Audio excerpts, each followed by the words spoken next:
2015 திதின்னு ஒரு படம் ஒன்று, கன்னட படம்.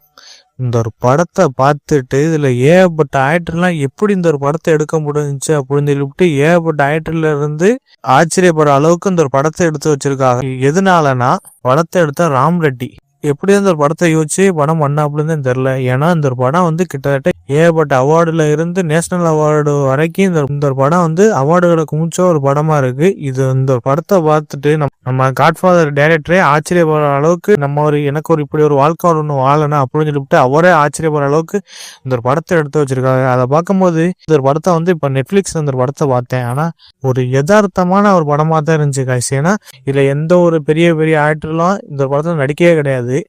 ஒரு கிராமத்துல ஒரு யதார்த்தமான வாழக்கூடிய மக்களை வச்சு இந்த படத்தை எடுத்திருக்காங்க காய்ஸ். அதை பார்க்கும்போது எப்படிப்பா அப்படிலாம் நடிக்க தெரியாத ஆளுகள்லாம் வச்சு எப்படி இந்த படத்தை எடுத்தாங்க அப்படின்னு நமக்கு ஆச்சரியப்படுற அளவுக்கு எல்லாமே ரியலாவே. இதுக்கு முன்னாடி கேமரா பார்த்துருப்பாங்களா என்னன்னு தெரியல, கேமராட்ட நின்று நடிச்சிருப்பாங்களா என்னன்னு தெரியல. ஆனா அந்த கிராமத்துல வாழக்கூடிய மக்களை வச்சு படம் பண்ணியிருக்காப்புல. இந்த ஒரு ரொம்ப ஆச்சரியமா தான் இருந்துச்சு. இந்த ஒரு படத்தோட கதையை நம்ம பார்க்கும்போது இது செஞ்சுரி கவுடான்னு ஒரு கேரக்டர் ஒன்று வரும். ரொம்ப ஒரு வயசான ஆளு. எதனால செஞ்சுரி கவுடா அப்படின்னு பேர் வந்துச்சுன்னா அவருக்கு கிட்டத்தட்ட 101 வயசு ஆகும். வாசப்படிக்கிட்ட இருந்துக்கிட்டு போற ஒரு ஆளுகள்லாம் ஒரு கட்டத்துல கிண்டல் பண்றாப்புல. கிண்டல் பண்ணிக்கிட்டு இருக்கும்போது ஒரு இடத்துல ஓரமா ஒரு கட்டத்துல ஒதுங்குறாப்புல. ஒதுங்கும் போது திடீர்னு பார்த்து ஆளு நம்ம தாத்தா ஒரு கட்டத்துல இறந்துறாப்புல. இறந்ததுக்கப்புறம் அவருக்கு நம்ம செஞ்சுரி கவுடாவுக்கு ஒரு கட்டத்துல ஒரு பையன் ஒன்று இருப்பான். அந்த பையனே கிட்டத்தட்ட அண்ணன் தம்பி மாதிரி தான் இருப்பாங்க. ஏன்னா ரொம்ப அவரும் ஒரு பக்கத்துல வயசான ஆளு மாதிரி அமைச்சிருப்பாங்க. யாருன்னா நம்ம சின்ன கவுடா.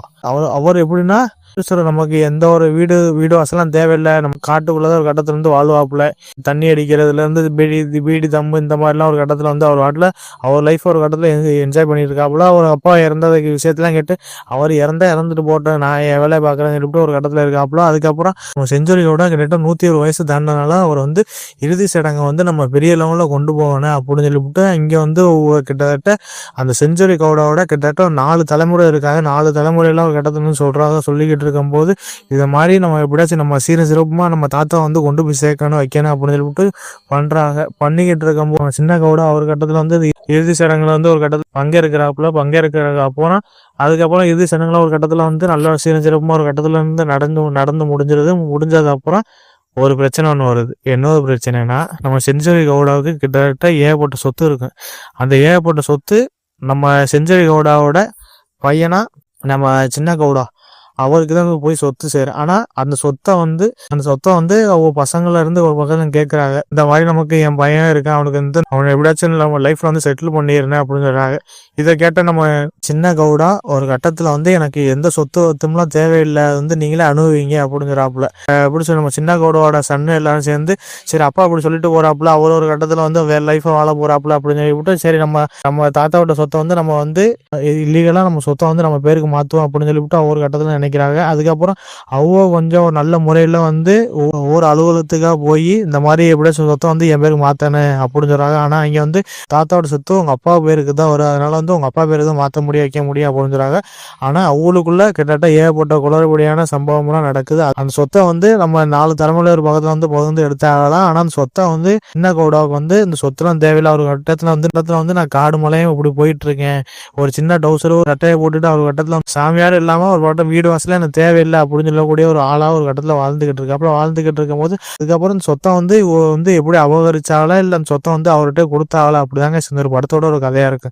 இதுல மெயினா நம்ம சொல்ல வேண்டியது என்னன்னா எப்படி இந்த ஒரு படத்தை எடுத்தீங்க அப்படிதாங்க நமக்கே தோணுச்சு. ஏன்னா ஒரு ரியல் லைஃப்ல நம்ம பார்க்கக்கூடிய ஒரு கதை அம்சமா போட்டு இது வரைக்கும் நம்ம பார்த்த முகங்களே கிடையாது யாருமே, எல்லாமே புது புது முகங்களா தான் அந்த ஒரு படத்துல போட்டு வச்சிருக்காங்க. ஆனா இவங்களை நீ எப்படி நடிக்க வச்சு எடுத்தீங்க அப்படிதான் நமக்கு ஒரு கட்டத்துல ஒரு கேள்விக்குறியா இருக்கு.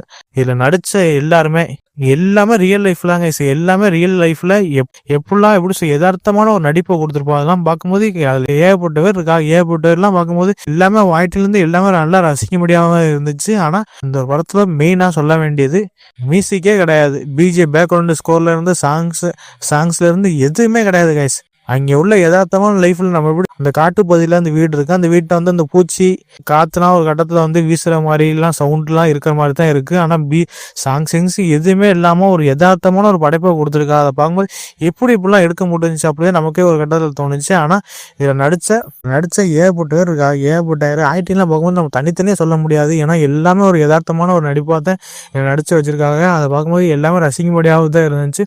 ஆனால் இந்த ஒரு படத்தை இப்போ அந்த ஒரு டைமில் நான் பார்த்துட்டு இப்போ வந்து இந்த ஒரு படத்தை பார்த்து புறம்பிக்கிட்டு இருக்கமே அப்படின்னு நமக்கே ஒரு கட்டத்தில் எனக்கு ஃபீல் ஆச்சு. மித்தபடி இந்த ஒரு படம் ஏகப்பட்ட அவார்ட்லாம் இந்த படம் வாங்கியிருக்கு. கண்டிப்பாக இந்த ஒரு படம் ஒரு மஸ்ட் வாட்சான ஒரு ஃபிலிமு. கன்னட சினிமாவில் இப்படி ஒரு படம் வந்து ஒரு யதார்த்தமான ஒரு படமாக இந்த ஒரு படத்தை எடுத்து வச்சிருக்கா. அதை பார்க்கும்போது மெயினாக நம்ம சொல்ல வேண்டியது சினிமா ஃபோட்டோகிராஃபர் தக்காளி எப்படிப்பா இப்படிலாம் எடுத்தாப்புல அப்படியே நமக்கே தோணுச்சு. அந்த ஒரு காலகட்டத்தில் இருக்க முடியும் அந்த ஸ்க்ரீன் பிளேல இருந்து எல்லாம் பார்க்கறதுக்கு பழைய காலத்தில் ஒரு படம் மாதிரி தாங்க சரி இருந்துச்சு. அதை பார்க்கும்போது சினிமா ஃபோட்டோகிராஃபில் இருந்து எல்லாமே ஒரு கட்டத்தில் வந்து நம்ம பாராட்டியே ஆகணும். ஏன்னா இப்படி ஒரு படம் இப்போ வந்து இந்த டைரக்டரும் சரி இந்த ராம் ரெட்டி அவருக்கும் சரி இந்த சினிமா ஃபோட்டோகிராஃபர் வந்து மெயினாக இந்த கிரெடிட் போய் சேரும். மற்றபடி இந்த ஒரு படம் ஒரு ஸ்லோவாக போகிற மாதிரி தான் இருக்குது. ஆனால் போக போக கொஞ்சம் நல்லா ஒரு ஒரு ரசிக்க முடியாமல் இருந்துச்சு. மற்றபடி இந்த ஒரு படம் ஒரு யதார்த்தமான ஒரு படம். கண்டிப்பாக மிஸ் பண்ணாதீங்க. ஏன்னா ஏகப்பட்ட ஆக்டர்லாம் ஒரு கட்டத்தில் வந்து எப்படி இந்த ஒரு படத்தை எடுத்தி அப்படின்னு சொல்லிட்டு ஆச்சரியப்படுற அளவுக்கு இந்த படத்தை வந்து யோசிக்கிற அளவுக்கு இந்த படத்தை எடுத்து வச்சிருக்காங்க. கண்டிப்பாக இந்த படம் ஒரு மஸ்ட் வாட்சான ஃபிலிம். நெட்ஃப்ளிக்ஸில் அவைலபிளாக இருக்குது. முக்கியமாக இந்த ஒரு படம் கன்னடத்தில் மட்டும்தான் இருக்குது. தமிழ் டப்பிங் எப்படி சப்டைட்டில் வந்து தமிழோட இருக்குது. கண்டிப்பாக அந்த படத்தை வந்து மிஸ் பண்ணாதீங்க கைஸ். வேற லெவலில் ஒரு படம்.